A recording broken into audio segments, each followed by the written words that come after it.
Hello friends, welcome to our YouTube channel notebook A to Z. आज की class में हम बात करने वाले हैं कार्बोहाइड्रेट, जो कि बायोकेमिस्ट्री का एक पार्ट है। कार्बोहाइड्रेट, जिसमें हम बहुत सारी चीजों के बारे में स्टडी करेंगे। कार्बोहाइड्रेट होता क्या है? कार्बोहाइड्रेट हमारे बॉडी को एनर्जी प्रोवाइड करता है। ये मोस्ट एविडेंट एनर्जी का सोर्स है। तो आइए देखते हैं कि इंट्रोडक्शन में हम लोग कौन कौन से टॉपिक डिस्कस करेंगे। तो पहले नॉर्मल स्टार्ट करते हैं कि कार्बोहाइड्रेट होते क्या। तो carbohydrate carbohydrate more evident organic molecule in nature. ये जो होते हैं नेचर में मोस्ट एविडेंट ऑर्गेनिक मॉलिक्यूल, मतलब कि उच्चतम मात्रा में पाए जाते हैं। बात करते हैं कैसे बनते हैं। तो ये जो हमारे कार्बोहाइड्रेट होते हैं वो हमारे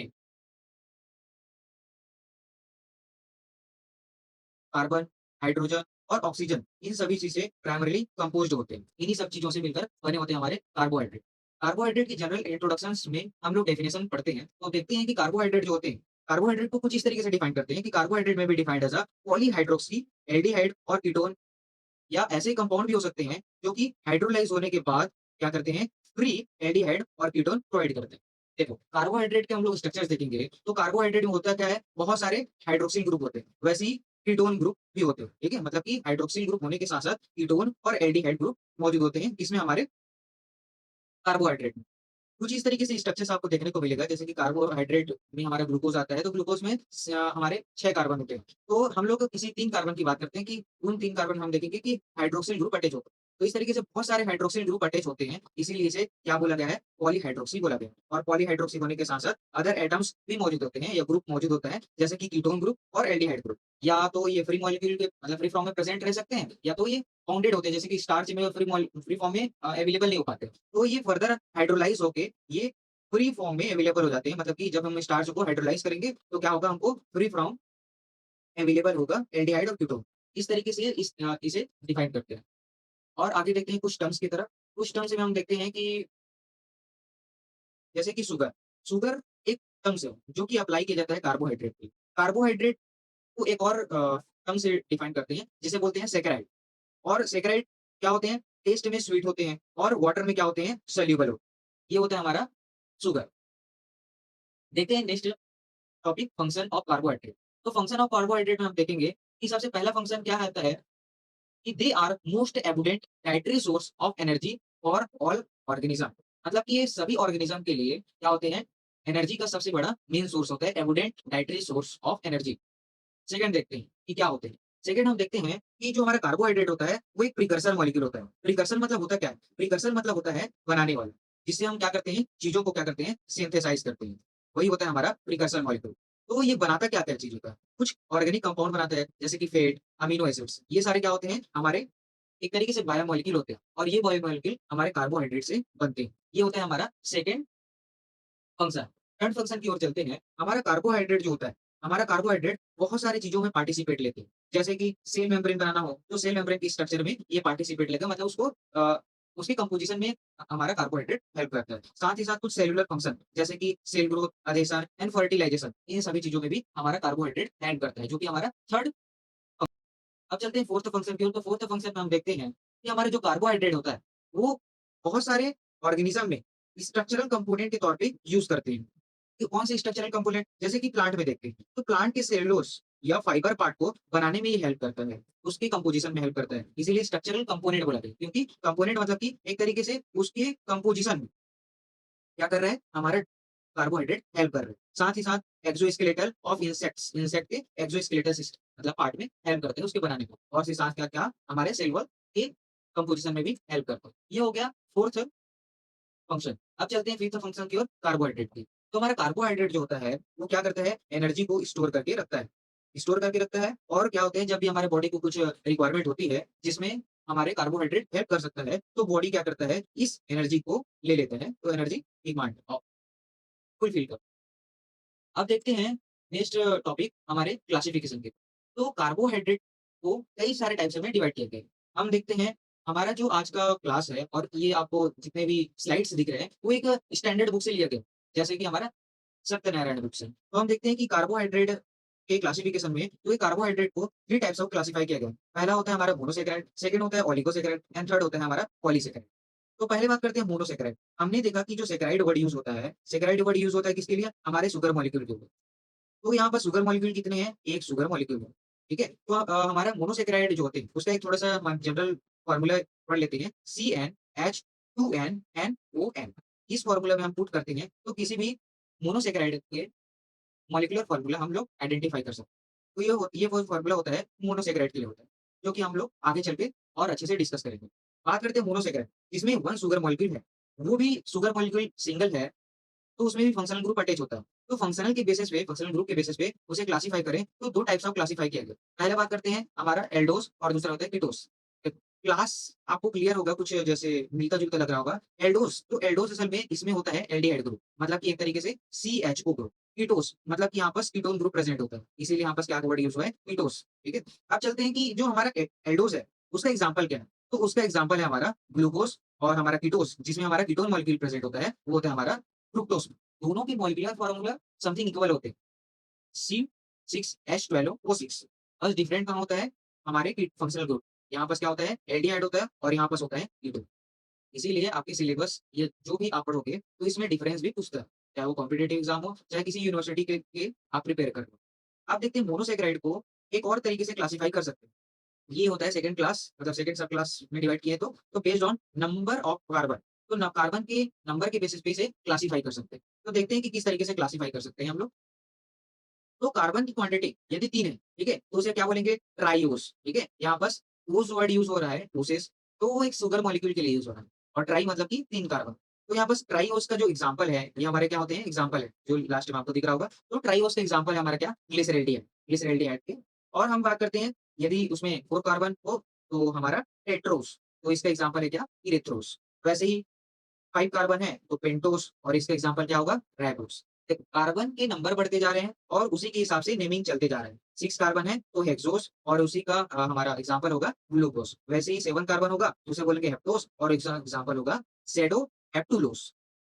अब बात करते हैं सेकंड क्लास की, जो हमारे कार्बोहाइड्रेट का है, ओलिगोसैकेराइड। अब यहाँ पास हम लोगों ने बात किया कि जो सैकेराइड होता है उसका मतलब क्या होता है? उसका मतलब होता है शुगर, ठीक है? ओलिगो का मतलब क्या होता है? ओलिगो मतलब कि जो हमारे शुगर मॉलिक्यूल उसमें है, ठीक है? जो हमारे शुगर मॉलिक्यूल है, उसका नंबर क्या होना चाहिए?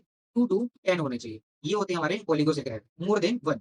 अब हम देखते हैं कि जो हमारा मोनोसैकेराइड है, उसके नंबर की कैसा-कैसा रहेगा। तो हम लोगों ने बात किया कि मोर देन 1, मतलब 1 से ज़्यादा होना चाहिए। यदि शुगर मॉलिक्यूल मतलब कि सैकेराइड 2 है, तो उसे क्या बोलेंगे? डायसैकेराइड। तो उसका एग्ज़ाम्पल क्या होगा हमारा? सुक्रोज़। वैसे ही यदि सैकेराइड मतलब कि शुगर मॉलिक्यूल 3 है, तो उसे बोलेंगे ट्राइसैकेराइड, जिसका एग्ज़ाम्पल है रेफिन्यूज़। इसको याद कैसे करेंगे? तो याद रखना कि सुक्रोज़ एक ट्रिक से याद रख सकते हैं, सुक्रोज़ एक तरीके से हमारा सूरज है ना? सूरज है और सूरज की 2 पत्नी है, तो उस तरीके से याद रखते हैं कि शुगर की 2 पत्नी है, मतलब कि उसमें 2 सैकेराइड है, इसीलिए डायसैकेराइड। वैसे ही रफ़ी की 3 पत्नी है, तो इस तरीके से याद रख सकते हैं कि ट्राइसैकेराइड।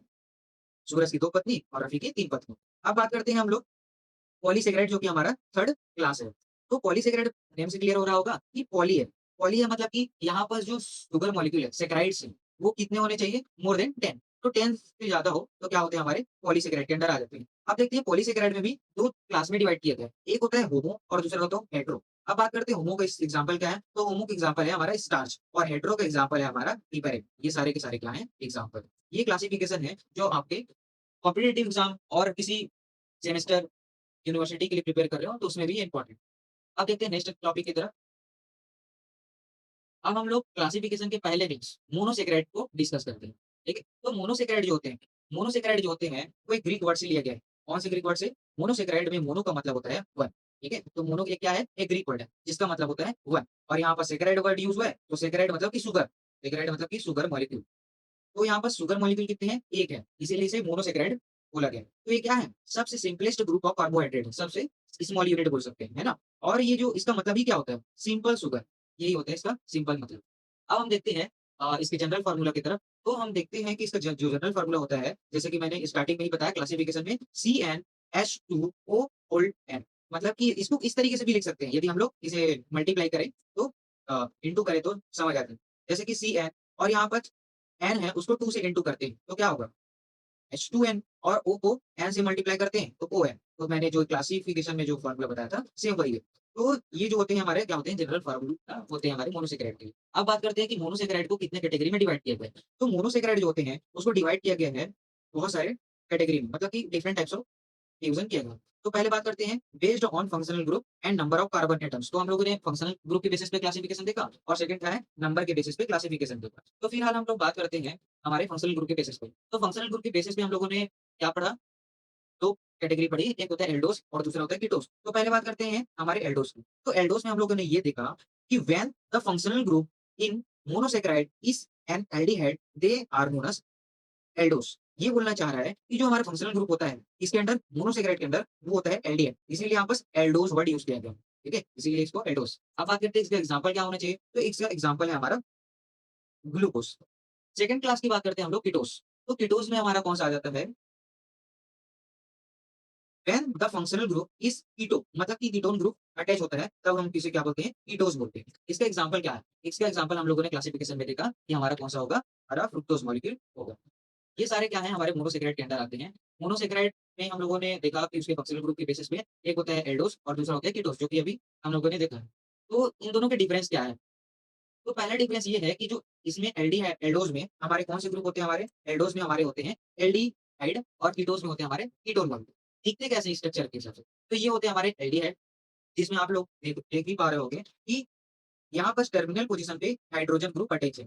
जहाँ पर टर्मिनल पोजीशन पे हमारा हाइड्रोजन ग्रुप प्रेजेंट होता है और दूसरी तरफ से ये किसी रिंग या अदर कार्बन या किसी अदर एटम से अटैच होता है, तब हम इसे बोलते हैं एल्डिहाइड। अब बात करते हैं कीटोन की। तो कीटोन, ये रहा हमारा कीटोन। इस कीटोन के क्या देखते हैं कि कीटोन की दोनों पार्ट में टर्मिनल एंडिंग, यहाँ पास भी एटम अटैच हो सकते हैं, यहाँ पास भी एटम अटैच हो सकते हैं और ये हमारा क्या होता है कार्बन से double bonded attach oxygen molecule होते हैं।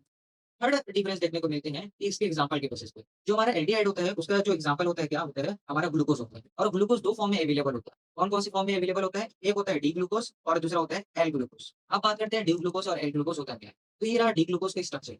डी ग्लूकोज के स्ट्रक्चर को हम लोग स्टडी करते हैं तो हम देखते हैं कि इसमें देखो हम लोगों ने जनरल फार्मूला में ये पढ़ा कि ग्लूकोज का फार्मूला क्या होता है। हम ग्लूकोज का फार्मूला को इस फार्मूला से मतलब कि मोनोसैकेराइड के फार्मूला से इसे पुट करते हैं CnH2ON और ये है ना? अब इस फार्मूला में हम लोग क्या करते हैं n = 6 ले लेते हैं क्योंकि ग्लूकोज में 6 कार्बन होते हैं, क्योंकि नंबर के बेसिस पे भी हम लोगों ने क्लासिफिकेशन समझा। तो n मतलब कि नंबर ऑफ कार्बन क्या है 6 है। तो हम लोग इसमें पुट करते हैं वैल्यू को, तो C6 यहाँ पर क्या कर देते हैं n की वैल्यू को 6 करते हैं तो 12 होता है और यहाँ पास भी क्या होता है 6। यहाँ पास 12 इसीलिए हुआ, यहाँ पास 2n है तो n क्या है, यहाँ पास n की वैल्यू क्या की है हम लोगों ने 6 किया। तो दोनों को क्या करेंगे इंटू करेंगे तो 12 है ना? तो यही हमारा क्या है 12। ये होता है हमारे क्या ग्लूकोज में, है ना? अब ग्लूकोज में क्या होता है 6 होते हैं तो हम लोग यहाँ पर देख सकते हैं कि ये 1 second first carbon, second carbon, third carbon, fourth carbon, fifth carbon, sixth carbon. ठीक है? हमारे जनरल फार्मूला पे इसके ग्लूकोज के, तो यहाँ पास क्या है हमारे C6 है। अब बात करते हैं H12।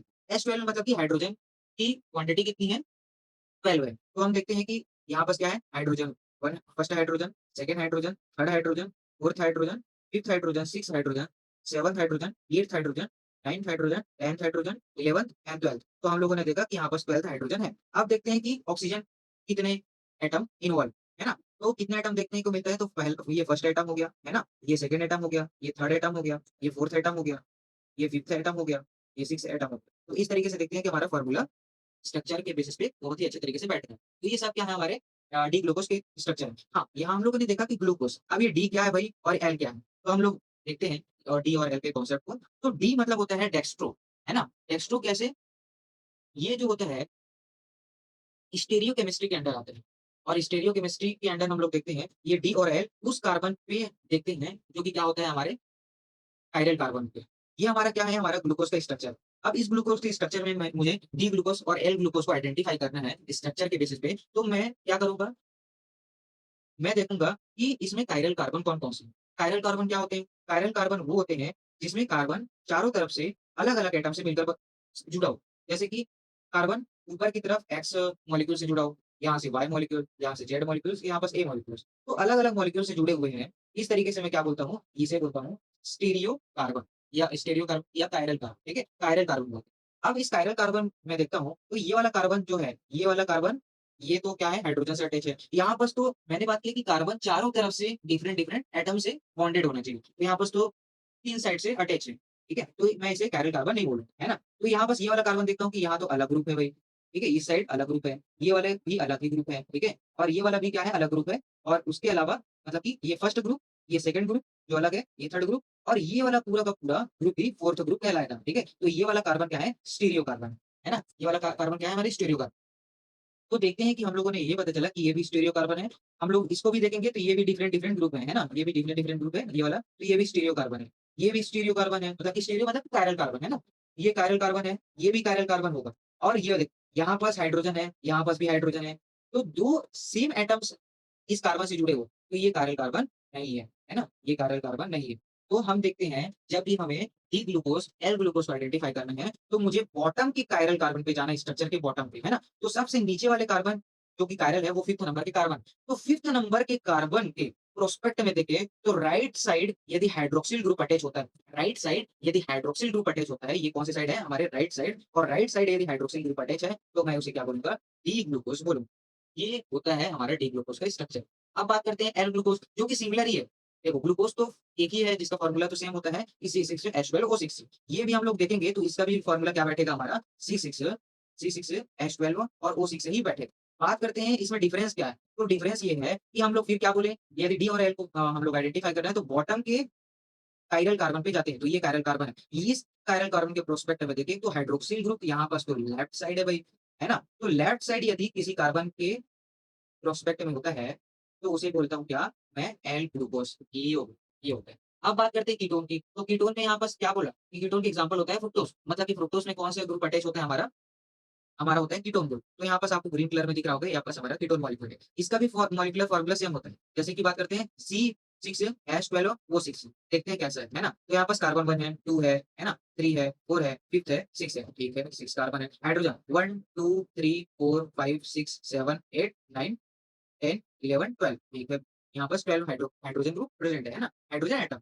अब बात करते हैं ऑक्सीजन की, 1, 2, 3, 4, 5 एंड 6, तो यहाँ पर 6 कार्बन है। तो इस तरीके से हम देखते हैं कि मॉलिक्यूलर फॉर्मूला तो दोनों का ही इक्वल है, बस स्ट्रक्चर में डिफरेंस है ना? तो कैसे डिफरेंस है कि यहाँ पास कौन-सा मोइटी ग्रुप जुड़ा हुआ है, कीटोन ग्रुप जुड़ा हुआ है ना? अब हम देखते हैं कि फिर वही कि डी फ्रुक्टोज को आइडेंटिफाई करना है, तो सबसे बॉटम में प्रेजेंट स्टीरियो कार्बन की तरफ, कायरल कार्बन की तरफ जाना है। तो ये कायरल कार्बन है।